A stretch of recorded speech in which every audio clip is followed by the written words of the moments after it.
Mau petir, mau hujan, maju terus. Maju saja, Tuhan selalu serta. Maju saja.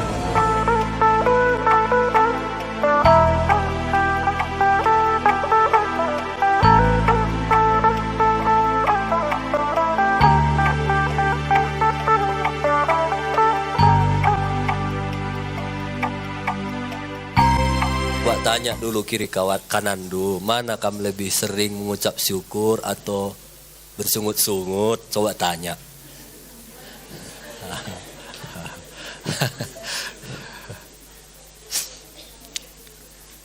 Hari ini kita mau belajar bersyukur, ya. Dua hal yang sering sekali kenapa banyak orang akhirnya nggak bersyukur. Yang pertama, karena dia fokus pada apa yang diinginkannya, bukan pada apa yang dimilikinya, ya. Dia fokus kepada apa yang diinginkannya, bukan pada apa yang dimilikinya. Jadi akhirnya dia nggak bersyukur. Aduh, kenapa rumahku belum seperti rumah tetanggaku, ya? Padahal udah ada rumahnya. Karena dia mau menginginkan, padahal dia sudah memiliki. Lupa dia apa yang dia miliki, karena dia fokus kepada apa yang dia inginkan. Gak enak kali pun pekerjaanku ini, katanya, dibandingkannya sama orang lain.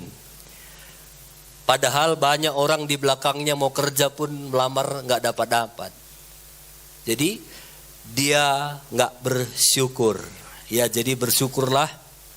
Kalau hari ini kita ada, semua karena berkat Tuhan. Bersyukur dengan apa yang kita miliki. Banyak kita mungkin gak pernah bersyukur dengan jalan kita yang bagus. Sedikit aja lobang-lobang kita, aduh kok jelek kali jalan di Logenda ini, kita bilang. Padahal kalau kita lihat beberapa waktu lalu, Presiden Jokowi ke daerah Labura, Labuhan Batu Utara, aduh hancur kali jalannya. Saya berapa tahun lalu melayani ke sana, aduh kasihan.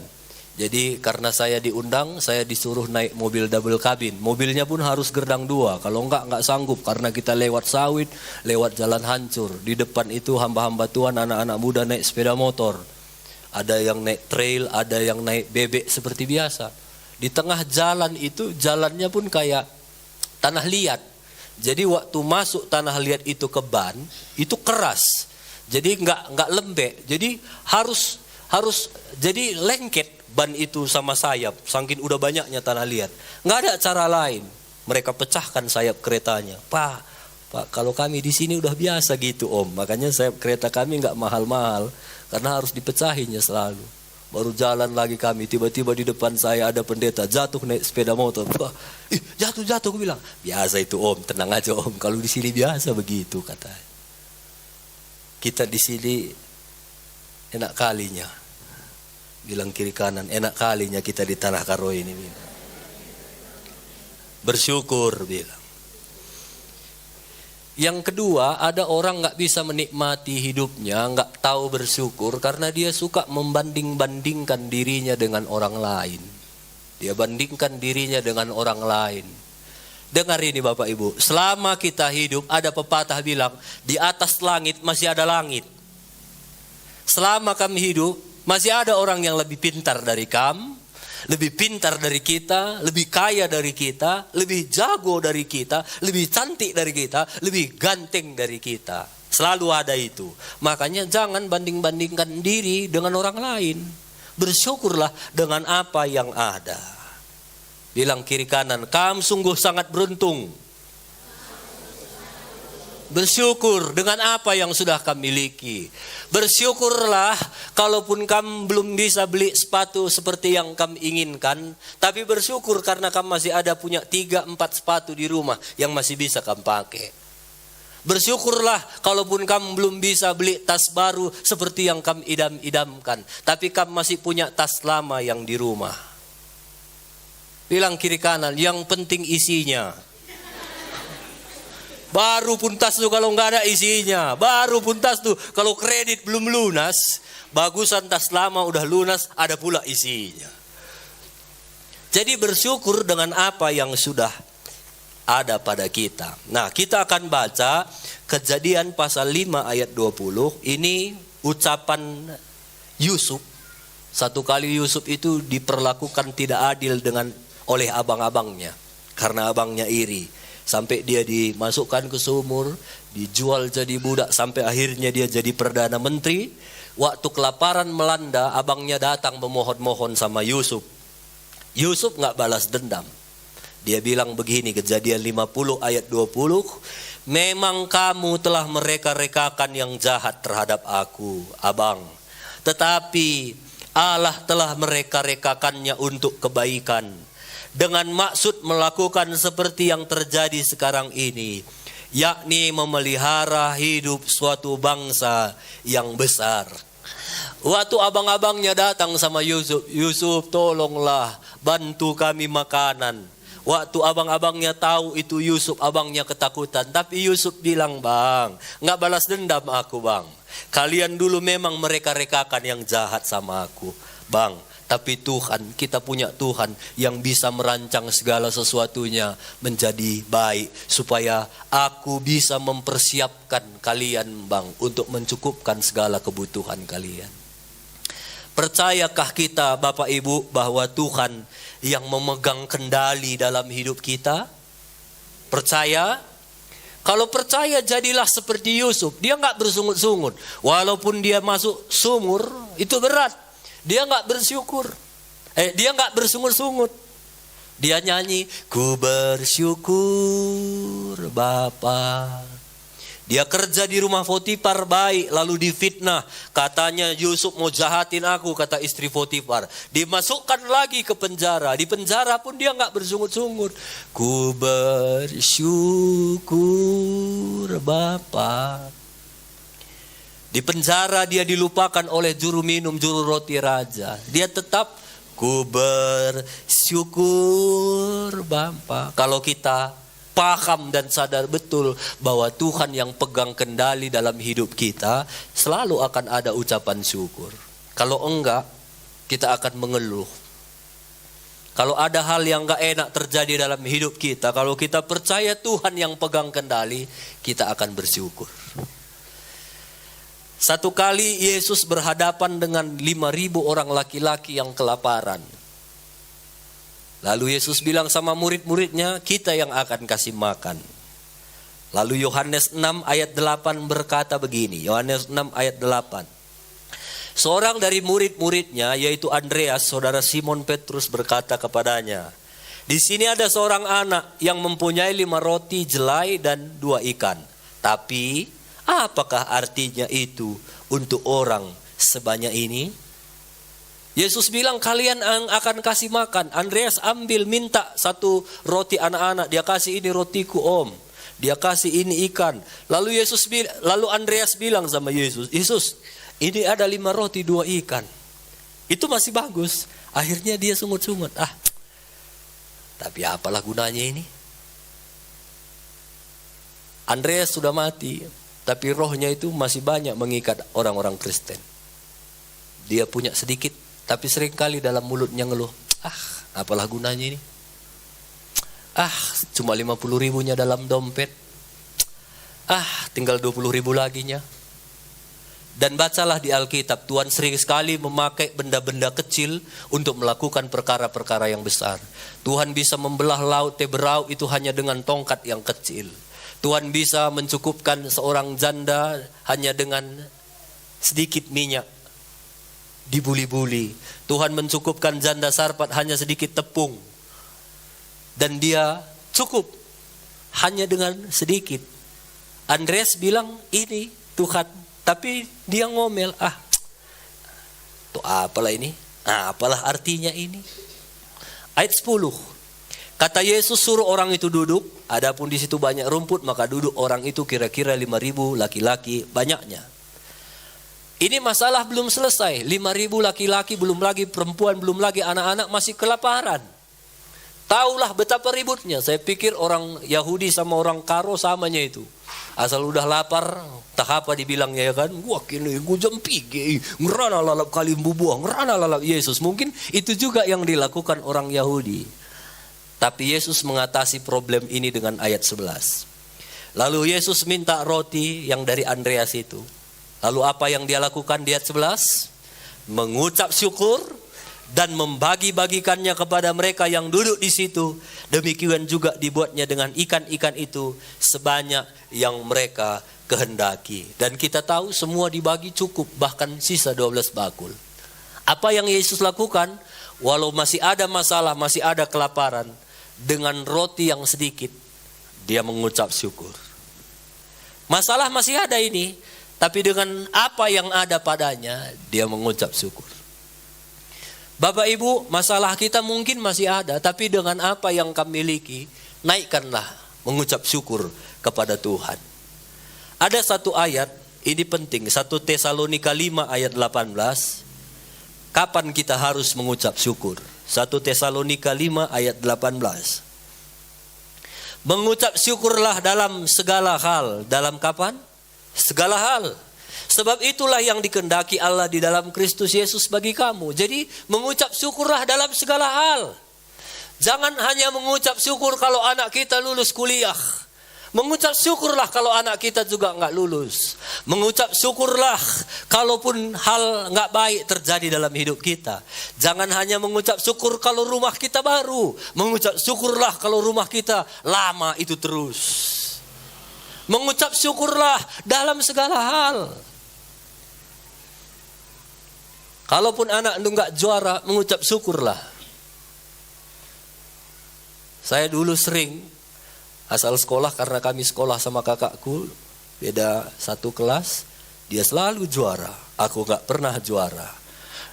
Tapi orang tuaku selalu memberikan hadiah kepada kami. Ayo naku, gak apa-apa gak juara, ayo makan kita, jajan. Mengucap syukur walaupun gak juara. Jangan asal juara, ayo. Tapi kalau gak juara, bikin malu kau. Bukan itu yang diajarkan Tuhan. Mengucap syukurlah dalam segala hal. Janah katakanlah bujur mandibata ibas sikugapanape. Ini bahasa Karo, sikugapanape. Yang bagaimanapun mengucap syukurlah. Ada orang keliru, dia dapat sesuatu yang baik baru mengucap syukur. Salah. Lihatlah Yesus, masih kondisi belum baik, dia mengucap syukur. Masih kekurangan, belum makan, dia sudah mengucap syukur. Kita baca lagi ayat yang lain. Kisah Para Rasul 16 ayat 23. Kisah Para Rasul 16 mulai ayat 23. Ini tentang Paulus dan Silas. Setelah mereka berkali-kali didera, mereka dilemparkan ke dalam penjara. Kepala penjara diperintahkan untuk jaga mereka dengan sungguh-sungguh. Sesuai dengan perintah itu, kepala penjara memasukkan mereka ke ruang penjara yang paling tengah dan membelenggu kaki mereka dengan pasung yang kuat. Tapi kira-kira tengah malam Paulus dan Silas berdoa dan menyanyikan puji-pujian kepada Allah, dan orang-orang hukuman lain mendengar mereka. Lihat, Paulus ini dan Silas di penjara, dan kepala penjara itu dapat mandat, penjarakan dia, hati-hati, sungguh-sungguh kalian jaga itu. Akhirnya dia dimasukkan di penjara paling tengah, dia dipasung, dibelenggu. Dia dalam masalah. Dan bisa dibilang dia punya alasan gak bersuka cita. Orang dipasung. Dan sudah pasti badannya itu perih semua. Kita baca tadi mereka berkali-kali didera, dihantami. Pak ini masih perih ini. Kalaupun mereka capek mau nyandar ke dinding pun mungkin sakit. Lengket kulit itu karena masih berdarah-darah. Tapi di tengah kesulitan, masalahnya ini belum selesai. Apa yang dia lakukan Paulus sama Silas? Di tengah malam mereka menaikkan puji-pujian kepada Allah. Mereka nyanyi, ku bersyukur Bapa. Bukan waktu mereka keluar penjara mereka nyanyi ku bersyukur Bapa. Di dalam penjara yang gak tahu kapan keluarnya, yang gak tahu kapan sidangnya, yang gak tahu siapa yang menang, siapa yang kalah. Disitulah dia mengucap syukur. Apa yang terjadi? Ayat 26. Akan tetapi terjadilah gempa bumi yang hebat, sehingga sendi-sendi penjara itu goyah, dan seketika itu juga terbuka semua pintu dan terlepaslah belenggu mereka semua. Ini kan luar biasa ya. Gempa itu biasa, tapi kalau ada gempa yang bisa buka pintu penjara semua, termasuk pasungan borgol Paulus dan Silas, itu adalah luar biasa.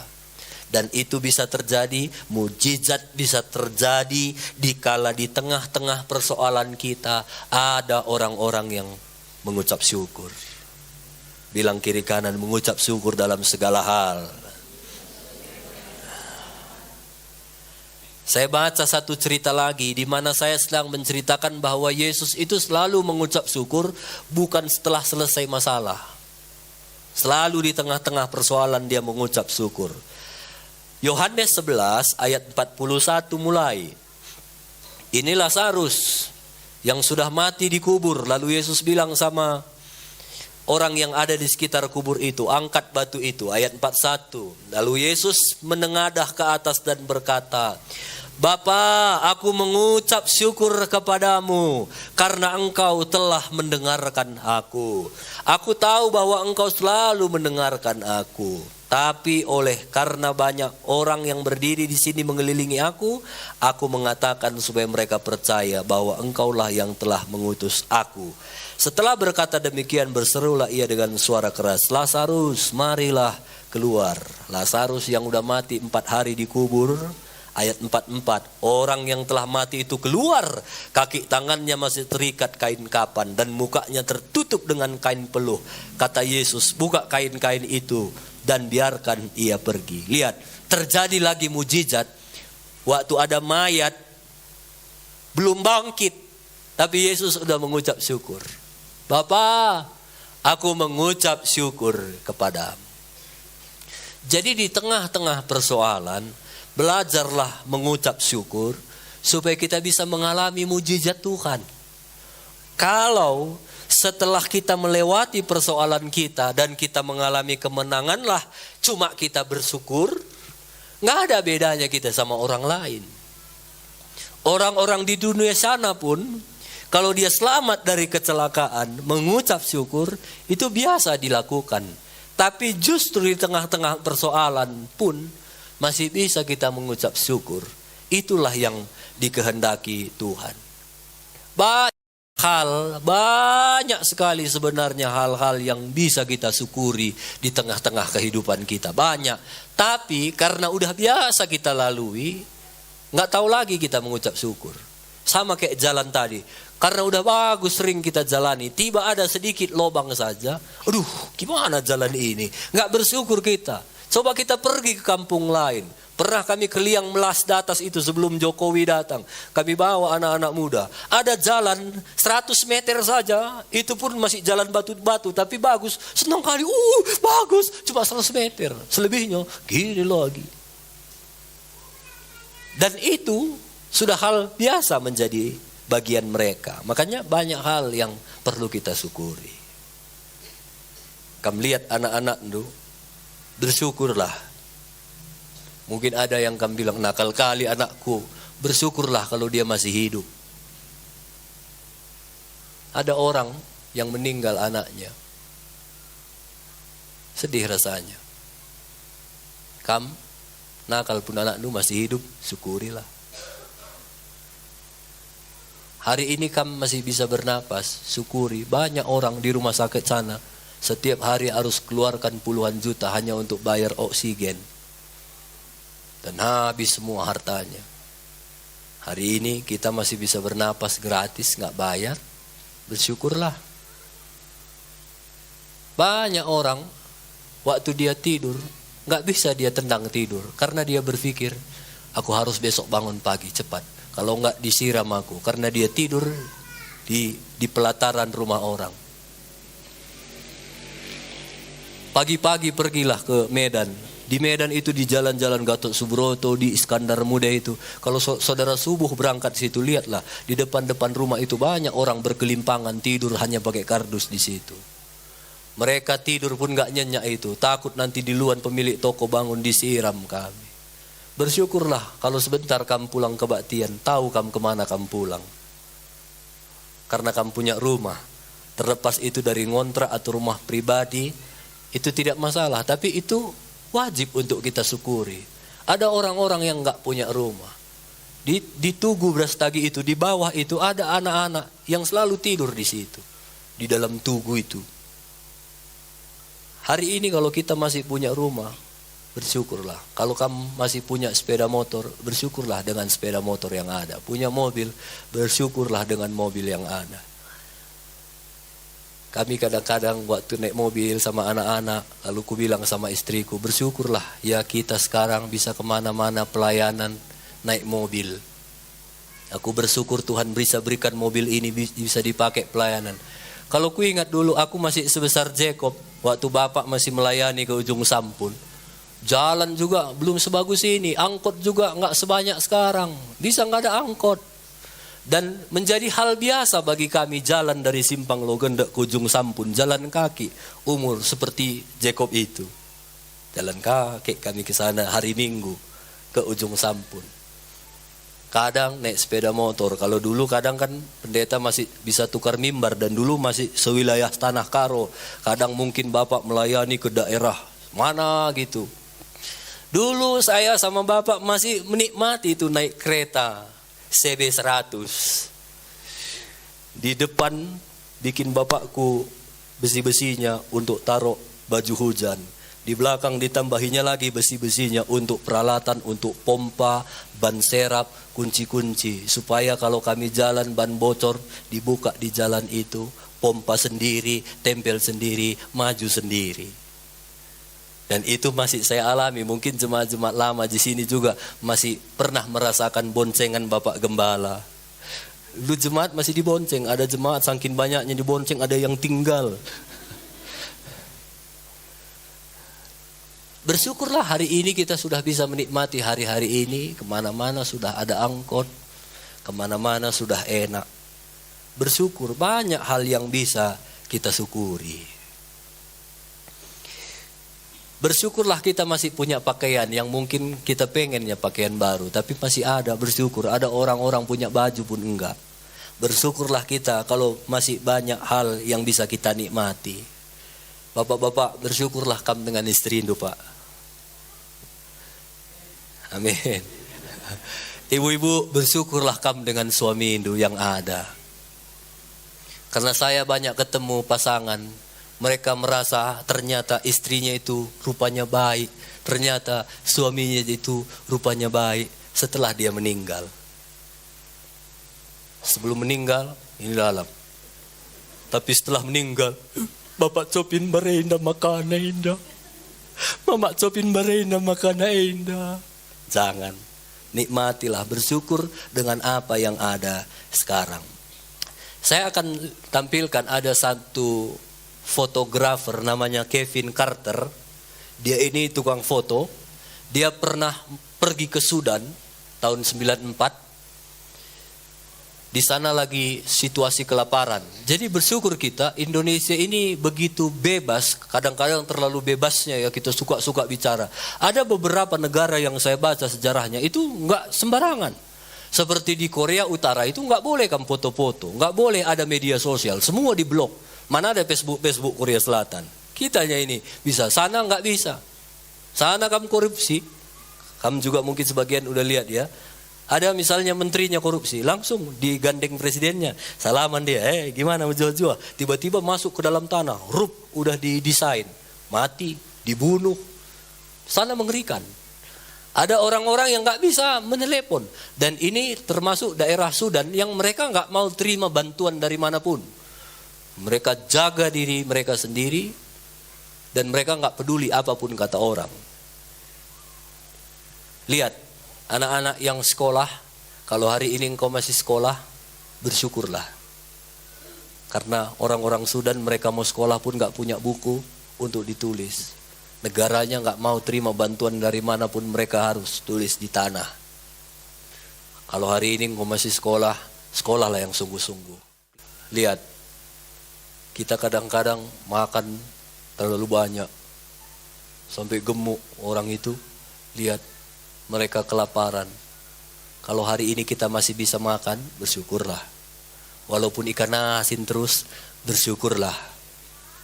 Karena mereka ikan asin pun gak punya. Itu pun harus ngantri. Lihat, anak-anak kita bisa gemuk sampai harus diet. Mereka kalau diet harus mati.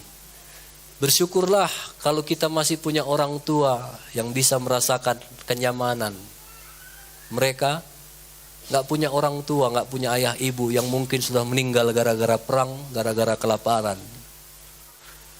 Banyak hal yang bisa kita syukuri. Bersyukurlah kalau hari ini kita masih punya banyak hal, punya mainan, punya teman. Mereka gak punya teman, tengkoraklah temannya, tengkoraklah mainannya. Bersyukurlah hari ini engkau punya sepatu, walaupun sepatumu gak, aduh pengen yang ini, mak pengen yang ini, tapi orang tua kita bilang sabar nakku. Lihat mereka botol aqua dipijak, diikat, dan itulah mereka buat jadi selop. Bersyukurlah kalau kita hari ini masih bisa tidur lelap dan setiap pagi ada suara bangun sekolah, bangun kerja, besok gereja. Bersyukurlah kalau masih dengar suara itu.